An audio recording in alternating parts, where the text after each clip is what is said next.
10 mars 2026, peuple d'Afrique recevait nos salutations. Les États-Unis projettent d'emmerder l'Afrique de l'Ouest, principalement d'abord le Nigeria.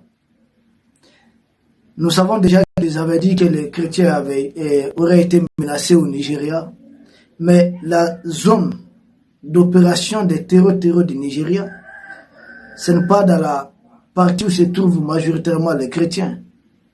Là où se trouvent les chrétiens au Nigeria, c'est là où on a le plus de pétrole. Donc Donald Trump veut mettre la main sur le pétrole du Nigeria. Partout, il faut trouver une esquisse. À l'Iran, c'était quoi? Qu'ils sont en train de tuer leur propre population. Je me demande comment cela est possible. Mais lui, il allait bombarder, tuer des enfants, des fillettes, de 6 à 12 ans, peut-être c'est pour protéger les populations. Au Venezuela, c'est un autre discours. On a entendu parler de certaines armes là-bas, vrai ou faux, on ne sait pas. Mais il y a eu beaucoup de victimes là-bas. Et nous savons qu'il est en train de démarcher les pays de l'Est. Au même moment, nous savons que les attaques se multiplient contre les positions de l'armée béninoise. Même si nous avons vu les médias français essayer de cacher cette raclée. C'est très triste. Nous présentons nos condoléances aux familles endeuillées du Bénin. Mais les médias français vouloir parler des attaques ici, nos condoléances à toutes les victimes du terrorisme. Mais hier, tout près le 8 mars, il y a une autre attaque. Et les terroristes en question ont pris une position militaire importante. Et c'est quelle position d'ailleurs? Dans un parc national où on a du mal à ravitailler. Ah oui, on a du mal à ravitailler parce que c'est une position difficile d'accès. Peut-être uniquement par voie aérienne. Donc c'est comme si des militaires sont laissés. J'ai tout le temps appelé le président Patrice Talon à revoir sa copie. Et le Bénin, c'est un pays frontalier du Nigeria. Le Bénin, c'est un pays frontalier du Burkina et du Niger. C'est l'Afrique de l'Ouest dans son ensemble qui est dans leur viseur. L'Afrique centrale, ils sont déjà en train de faire des trucs là-bas à travers ce qui se passe au Congo, République centrafricaine, le Tchad, même le Cameroun.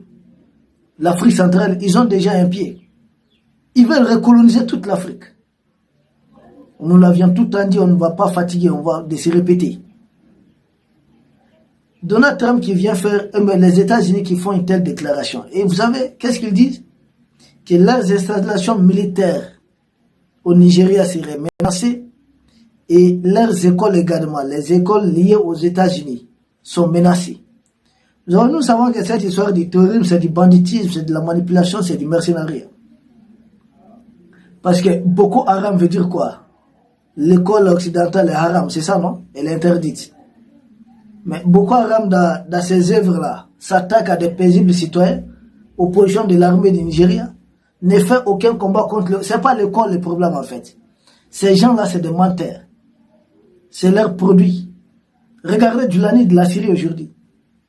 Il veut même plus qu'on parle des trucs de djihad, du fameux djihad là dans son pays. Parce que maintenant il est président. Il est aux affaires.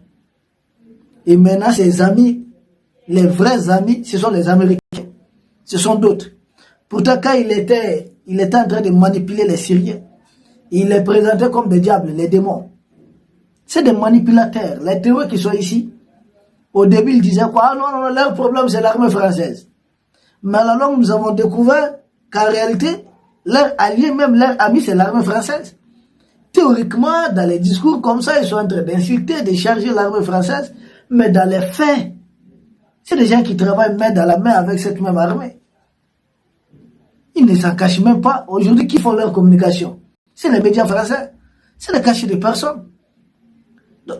Aujourd'hui, les États-Unis disent que le Nigeria, après avoir dit qu'il y avait des menaces contre les chrétiens, c'est devenu quoi maintenant? On a effectué des bombardements. Et quand nous avons vérifié, les bombardements nigériens, ces bombardements n'ont pas été effectués réellement contre des groupes terroristes. Non.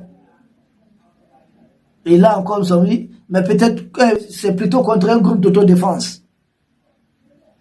Donc, une fois pour opposer, obliger ces gens maintenant à retourner leurs armes de l'autre côté. J'ai apprécié les discours d'un officiel qatari quand même, qui dit si elle décide de faire la guerre à l'Iran, une guerre ouverte, le résultat c'est quoi? Les États-Unis vont vendre les armes aux deux parties. J'ai dit mais il fallait comprendre ça avant d'accepter qu'ils implantent des bases là-bas, qu'ils vont vendre des armes aux deux parties. Et quand les deux parties vont se neutraliser, et il viendra ensuite vaincre toutes les deux parties. Les États-Unis viendront vaincre les deux parties et prendre le pétrole des deux parties tranquillement. J'ai dit, vous avez compris ça? Alors pourquoi vous les avez laissés établir toutes ces bases-là? Pourquoi? À quoi cela a servi? C'est la question que moi je me pose toujours. Pourquoi les laisser établir toutes ces bases? Aujourd'hui, on est en train de pilonner ces bases. Et certains d'entre vous ont voulu manipuler. Ah, nos pays sont attaqués. Vous savez pertinemment bien que ce ne sont pas vos pays qui sont attaqués. Vous savez qu'ils sont attaqués à partir de votre territoire. Même discours. Ils sont venus bombarder le Nigeria. Ça n'a pas suffi.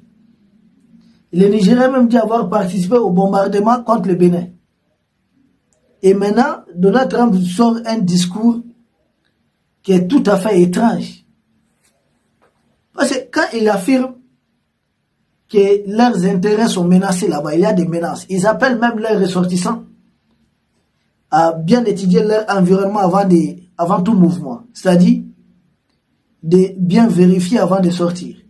Que même leurs ressortissants seraient menacés.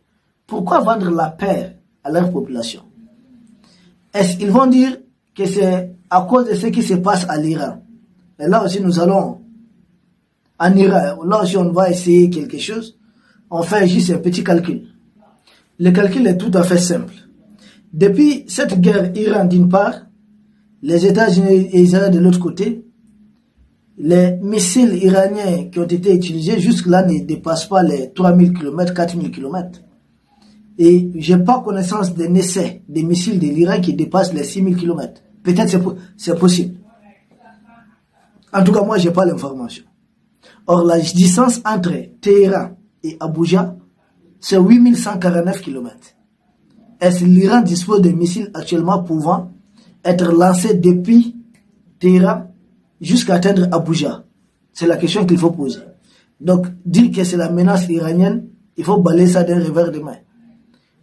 Ils font référence à quoi? Aux attaques kamikazes de la part peut-être des Iraniens. Là encore, c'est une manipulation. Si tel est le cas, il y a Boko Haram là-bas. Pourquoi avec les attaques multiples de Boko Haram, ils n'ont pas appelé leurs ressortissants à la prudence? Est-ce par crainte de cela? Je pense que non. Ils veulent plutôt renforcer leur présence au Nigeria, leur présence militaire. Même chose, hein, parce que c'est des gens qui ils évoquent des opérations défensives. Mais en réalité, c'est des gens qui sont à l'offensive. Nous avons vu la même manipulation. Je dis bien la même manipulation avec la jeune française qui dit avoir envoyé une mission défensive pour ouvrir les détroits d'Ormuz. J'ai dit, mais c'est un non-sens. Les distances entre Paris et détroit d'Ormuz, c'est plus de 5000 km. Ce n'est pas un territoire européen. Vous venez ouvrir quoi? Les détroits d'Ormuz, là, c'est entre l'Iran et puis, voilà, de l'autre côté, nous avons Oman, les monarchies de Golfe. La jeune française à quoi? Vous n'êtes pas du continent. Et vous parlez d'une opération défensive. C'est une opération offensive de l'OTAN contre l'Iran. Parce que les États-Unis aujourd'hui sont un peu dépassés. Donc vous voulez apporter assistance. Mais vous avez quoi? Un seul porte-avions, vos deux porte-hélicoptères, combien de frégates? C'est fini? C'est ça votre dissuasion? Mais allez-y. Nous, ça va nous aider Africains parce que les Iraniens vont faire une partie de notre travail. Nous sommes dans les mêmes scénarios. C'est de la manipulation. Pas plus, pas moins. Il n'y a aucune menace iranienne contre les États-Unis au Nigeria. Il est même utile de parler des menaces iraniennes à la frontière de l'Iran, la Turquie. C'est ça que moi je peux comprendre. Contre la Turquie, moi je peux comprendre. Parce que la Turquie, il y a des bases militaires américaines là-bas. Il y a même des armes nucléaires de l'oncle Sam stockées là-bas. Parler de menaces à ce niveau, on peut comprendre. Mais ce n'est pas à ce niveau. Même à côté de l'Iran, l'Europe, en Allemagne, dans d'autres pays européens, l'oncle Sam a des bases militaires très solides. Parler de menaces là-bas, non loin même de la frontière avec les Russes, je peux comprendre. Tout ça, c'est pas aussi éloigné de l'Iran. Mais laisser tout ça, ne pas parler de menaces à ce niveau.